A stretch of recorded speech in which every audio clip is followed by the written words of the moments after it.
So in this video, we're going to talk about problem solving, the way artificial intelligence, AI, looks at problem solving. One of the most common uses of AI. So what we have discussed so far are the few factors that contribute to intelligence, okay, that demonstrate intelligence. We've seen certain examples. And problem solving is considered one of the most important aspects in general human intelligence as well as artificial intelligence. So we considered the maze search problem of the mouse. So it needs to go from one place to the other. And there are several steps or paths or options available in that. And what the mouse tries to do it, get to the end where it wants to be as quickly as possible. So it has to make those decisions. So in general, it was believed that a person who can actually solve more problems is a very intelligent person. And in many ways, this is correct as well. Okay. So the more problem you can solve, that means you can think, you can decide, you can reason about things, and so forth. In order to understand intelligence, and this characteristic, problem solving, exists in all walks of life with human beings as well as the animals that we come across. So they actually perform the same thing. They're trying to solve their problems. Okay. One of the most classical approaches used by everyone, in the maze case also, searching for cheese, that animal has a limited intelligence. Okay. And it cannot actually think ahead and plan, so forth. What it does is it takes a random movement in one direction, comes to a stop, still looking for that piece of cheese, can't find it, looks around, maybe comes back, takes the first option, goes there, and then keep on doing this until it reaches the end where it wants to be, which is like searching for the cheese. So this classical approach is like a random approach, okay, which we call as trial and error. We don't think much about these things for smaller problems, trivial problems. So we try and do a random kind of thing, and what we call as mostly trial and error, hit and trial. Okay, try it. If it works, fine. Otherwise, try this thing. If it works, fine. Otherwise, so we try and do this in many situations in everyday life. And as I said in the maze search, this is what the mouse is trying to do. Let's look at another problem. Here's a toddler, a young kid, and it wants to enter and goes into a room which is dark, and the toddler knows that there are a number of switches, and one of them will light the switch bulb. So he wants to go to that. Now, this child, the toddler, it doesn't have, too much intelligence, so to speak, right? So it does a random search, tries to switch the first one, and it might land on the first one or the second one or the third one, depending upon, where his hand lands on the switchboard. So it tries to do that, and doesn't work, attempts another one, and so forth, right? So this is what it's trying to do, is do a classical approach, hit and trial. So this is one of the characteristics, okay? Toddlers do it, we do it otherwise also. Consider, have you ever tried opening up a briefcase with a number lock on it, a combinational lock? Once again, if you were to do that, what will you do? You don't exactly know the exact combination which will open the lock. So what do? You try out a few random things. Like, for instance, if it's a 3-digit combinational lock, you try 000 or 111, 777, 786, and so forth. This is what you will do initially. But then you will soon realize that if this is not working, I need to do some more systematic things. However, this approach that you use every time, that's the classical approach. And a technical term used for this is generate and test. Generate and test. What does that mean? This means that we look at the problem, we start somewhere, And then we say, all right, let's try out this combination. So this thinking generation of that combination, okay, is a generation of a potential solution. So when we say generate and test, what we're saying is generate a solution, okay, and then test it. So generate and test, right? A very simple, straightforward approach.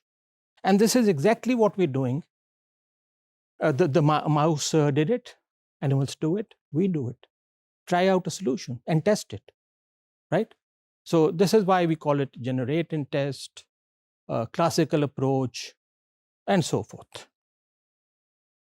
What I've done is I have tried to put this in the form of a diagram for you. So if you look it up, I've shown a small diagram where we can see this kind of structure. On the left, we have a box called solution generator, and then we have something called a tester. And then we've got a bucket where we keep on storing the incorrect solutions. It's another bucket where the correct solutions are being stored. So if you look at that, what we have is solution generator is something that comes up with each combination of the combinational lock. That combinational lock is your generator, so solution generator. And what does the tester do? This tester will actually try and open up the combinational lock. That's what the tester is doing. So a combination of 000, for instance, okay, it will actually set those numbers to 000 and try to open up the lock. If it opens up, that's a solution. If it doesn't open up, you forget about it. You put it in the incorrect solutions. Then you generate another number, 111, as it said, 786, and so forth. So this is the setup of a generate and test strategy, just to give you an idea how we are working on it. Okay, and this can be a machine, it can be a function. The solution generator, it can be a function also, and so is the tester also, okay, which checks whether it's a solution or not. In terms of software, these are both software functionalities. Physically, yes, you have this combination log, and your mind is thinking how to generate numbers, and then you actually physically go and try it out.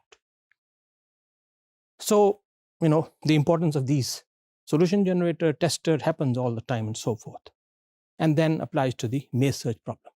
So one of the key things that we need to understand also, when we're trying to put things on the computing side, okay, we need to find how to represent those things, okay.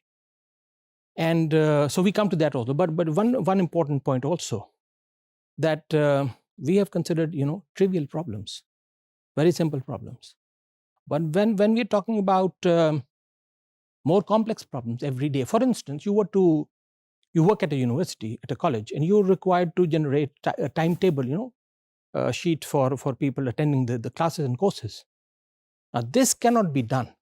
This problem cannot be done with a simple hit and trial approach. No, it won't work. You look at a problem, think about 5 minutes. You have 4 years, or let's say 8 semesters, okay? And then you have several subjects. Each class is zoned, say 5 each. So you've got, 8 semesters, 8 groups of classes, each having sections. And then each have their own set of subjects, and then constraints, and so forth. Now, this problem cannot be attempted simply by trying out, let's try this. No, it won't work. Okay. So you have to then think of something more systematic, right? So what we're saying is, starting from a generate and test, hit and trial method, right? You come to a more systematic approach. And that's one of the important lessons. And then, in order to be able to do that, you must define, think, conceptualize the problem. And that conceptualization is what we call your mental representation, and then going on the piece of paper. That is a good representation. A good representation can actually simplify your problems. They can simplify your problems to a great extent. And this is what we call as conceptualization in general as well. you have a complex situation you are thinking about, and then you try to conceptualize. There are 3 factors here, 2 factors here, 1 factor here. You're trying to satisfy each one of them. So the moment you conceptualize, you think you've, solved half of the problem. So that mental picture and the toddler problem and all of that, these are trivial problems, but then more complex. Here's a diagram showing a representation of this toddler problem. Okay, trying to open up a switch in a room, a dark room. Okay, and there may be several switches, and what it does is, and each one of these, as you can see, for instance, you can represent the problem as a tree. Now, in fact, the word is inverse of a tree. The tree actually grows upwards, but these trees that we're talking about in computing, when we come across, they actually travel downwards. So think of this as an inverted tree. So you start from the level where all switches are off, and the toddler comes in. That's your starting point. The toddler comes in, randomly switches, presses one button. So this brings us to another state of these buttons represented in the graph. So each time the toddler presses one of the buttons, it creates a new situation on that graph. And we actually travel downwards in a way on that tree that we are talking about, the reverse tree that we talk about. So in general, it keeps on trying various combinations, and the tree goes on, expanding downwards until the switch turns on. And that's when the boy stops, the girl stops, the toddler stops. Okay. Now, having said this and done all this discussion, now I think we are rightly poised to come to a very, very interesting concept, and that is of a problem space, solution space. Okay. So we need to, let's formalize a little bit problem solving. This was non-trivial, and when we need to do more serious kind of problem solving, we need to formalize. So we need to first of all constitute what is the problem. Okay, what is the problem that we're trying to solve? Call it as a problem statement. Okay, a problem statement. Then we also need to know where we are and where we want to go. Okay, so in search, and we keep on talking about this, you will keep hearing about it. Search means you need to move from some place where you are and you want to get somewhere. Okay, so that means you need to travel. Okay, so you need to start somewhere. Okay, and you need to end somewhere, which is your goal or solution or something that you want to resolve.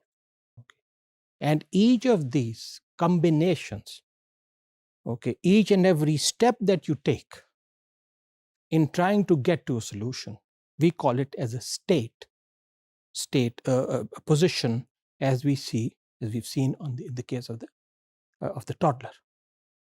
So problem statement, along with the initial state where we're starting from and where we want to be, that's my goal state. Okay, and then how can I get there? What are the moves that I can make? What are the steps that I can take? Can I take a right turn? Can I take a left turn? Can I come back? And so forth. So these are all of those operators or actions that I can perform are allowed within that problem solution. Everything put together, okay, everything put together is a solution space. Now let's formulate a problem. What is the problem at hand? What is it that we're trying to do? So need to be very clear on that, right? What exactly is to be done? And then the solution, where we want to be. How do we identify what the solution is? Remember the tester part?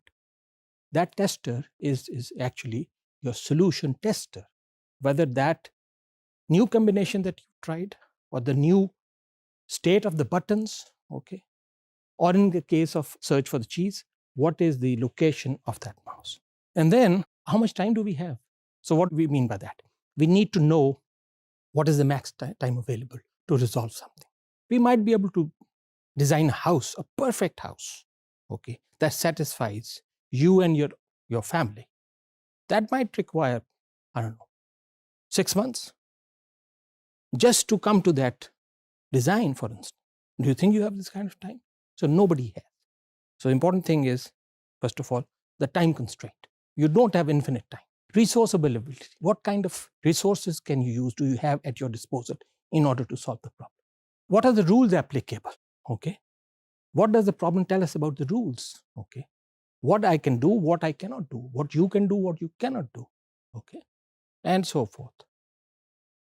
Time, for instance, not infinite, but for instance, in the case of the house, you might want to say, it must get to the cheese as soon as possible. It might die, for instance. It might die away. It's too hungry. The other thing that the problem statement can tell us is about the location where you are. As I said, the actions permitted, left turn, right turn, move forward, backwards, and so forth, backtracking. So all of this put together gives us a feel of the problem. Okay. And the constraints, meaning where the button, toddler button is, or cheese, the status cheese, where it is, the combinational lock, all of these get a feel of the problem, what the solution will look like. So ultimately, what do you want to do? You want to be somewhere, but you're not there. So you need to know where you are. That's your location. Where you want to be is where you want to be. That's the goal. Now, each of these have a representation. And that goal statement represents the solution of the problem. So once again, I've said this before, if you put all of these together, you have a start condition, what we call as a start state, where you are at the moment, and I want to be 3 steps away. This is where I want to be. This is my goal state. The steps in between that I take, okay, are those intermediate stages of the search. Each of these must be represented very clearly, and the controls, the movement that I'm making, right or left, or forwards or backwards, or turning around, all of these I must know whether I'm allowed to do that or not. Okay. In this studio, for instance, there's a limitation how far I can go, right? So if I were to solve a problem, I must know, I have a feel of the problem, all the constraints applicable, the rules applicable. And very interestingly, all of these put together, all possible conditions. So I'm here, say I'm 3 steps away from the solution. So if I were to represent a solution space for this movement, I only need about 4 representations representing each of my move. So the important thing is representation, the goal state, the start state, the operators, things that allow me to move. So we formulated an example for you, what we call as a 2-1 problem. And let's see how it works. If you can see what we have, what we're trying to do is define a problem statement for this 2-1 problem. And then what is the state and what are the constraints. Now looking at the graph, at the diagram that you have, we have a set of tiles, okay, with 5 positions on it. And we have 2 1s and 2 2s as we see on the graph. Okay. We have 2 1s on the left and the 2 2s on the right. Okay. And there is an open space in the middle represented with that, say, question mark or a blank. So there are 5 positions, 4 filled up, 1 unfilled, right? And what we want to do is, we want to move from where we are, which is the start state on the left, and we want to move to the goal state, which is on the right. Okay. So start state and the goal state. So what really we want to do is move the 2 1s to the extreme right and the 2 2s on the extreme left, right? That is our goal, where we want to be. What are we allowed to do? We are allowed 2 basic movements. One is called a slide, the other is called a hop. Slide means you can move those numbers to the very next one. That means sliding from left to right or right to left. That's a sliding movement, the operator here. So that's a legal move, the legal operator, a slide. And the other one is a hop, which means that you can cross over, you can leave one next to you and step over it and move to a next open slot. Now, in this given position, what we have, the limitations are that the ones can only be slided or hopped towards the right, and the twos can be slid to the left or hopped to the left, but not the reverse. So if you make a wrong move, in the sense, if you try to slide one of the numbers 1 on the left, you're not allowed to do that. And you can't move the twos, any of the twos, to the right, whether slide or hop. So it's no backtracking. We can't come back. These are those constraints, okay? The legal moves. As you can see, the start space as depicted and the goal state as depicted. And of course, the aim is to reach the goal as we said before. The 2 coins, which is the 2 rupee coin and the 1 rupee coin, or just the numbers. So you know the operators, slide, and constraints are that you can't backtrack. Ones go on the right only, the twos go on the left only. Now let's try out a few combinations. If I were to give you now and ask you to actually find a solution, what you will do is you'll try to somehow do a random thing and violate the rules to come to and understand the problem. But here we're trying to actually see how it actually happens. Let's try out a few random trials, okay? So trial 1, 2 ones on the left and 2 twos on that. That's the start state. Let's slide one of the twos to the left, okay, which is, as you can see, the new state. Now, what should we do next? What we do is you've moved the 2 to the left and you opened up an open space on the right, so you can hop the 1 from the left to the right, okay? So you see 1 open space, 2, 1, 2. That's where we are. Then you move the 2 to the left again. You slide the 2 in the middle to the left. So the open space now is in the middle. So you have 1, 2 on the left and 1, 2 on the right with an open space in the middle. The only thing you can do now is move the 2 on the right, hop it to the middle position, as you can see. So it comes out to 1, 2, 2, 1, and in blank space. What else can you do? You're only left with the 1 that can move to the right. The 1 on the left can neither slide nor hop because 2 positions are all filled up. The only option left is with the 1 that you have with an open space on the right, you can slide it to the right. And that's where it is. Now you can't move the 2s backward or the 1s backward. So you're stuck. That's one trial. Let's try another one. Same start point, 1, 1, 2, 2. Let's say you move the 1, slide the 1 to the right, then you slide the next 1 to the right again. So the open space is now on the left and you're left with 1, 1, 2, 2. Once again, you can't backtrack. That's not your solution, okay? So you're stuck. So now let's see how to build up. So there are no additional possibilities here. Okay, what we're trying to do is build up the solution space. How does it happen? So from your initial state, you have 2 options. You can either move once on the right, so you draw a new situation, which is your new condition. That in the new problem representation, a state of the problem. Now, is this a goal state? The tester says no. The other option you have is you move the 2 that's on the right, you hop it to the middle, ask the question, is this a solution? The answer is no. And then you have 2 hops there. Then if you look below, you have the 2 slides option in front of you. You try out those, okay, remembering that the 1s can only move to the right, the 2s can only move to the left. So in this way, what you do is you slide, hop, each of these options represented with each state of the problem, okay? Each box that you see is one state of the problem. And you have a constant tester working in your mind at the moment, which tells you it's a goal or not.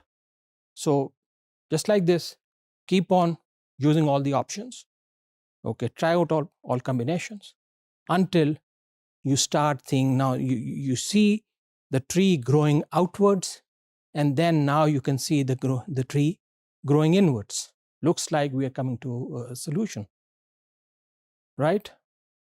Look at this position. You have hopped, you have 2 2s on the left box. On the right one, you have 2 1 on the right, and you're just about there. Okay. Now the last step is a simple, straightforward slide, and as you can see, you have come to your solution. Now, the interesting thing I'm trying to highlight is that this is the complete entire solution space of this 2-1 problem. Okay. We started from the root point, the root node as we call it for the tree, and we reached the solution point. And all intermediate states, all intermediate conditions, okay, representations of the problem are actually within this graph. Okay. And this is known as a solution space. So if you understand, if you get this idea, then it's very easy then to generalize and think in larger terms. Okay. I would recommend that you think of simple problems and try and formulate start states, goal states, okay, and then all the intermediate steps. I hope you will be able to actually use and consolidate the concept of this.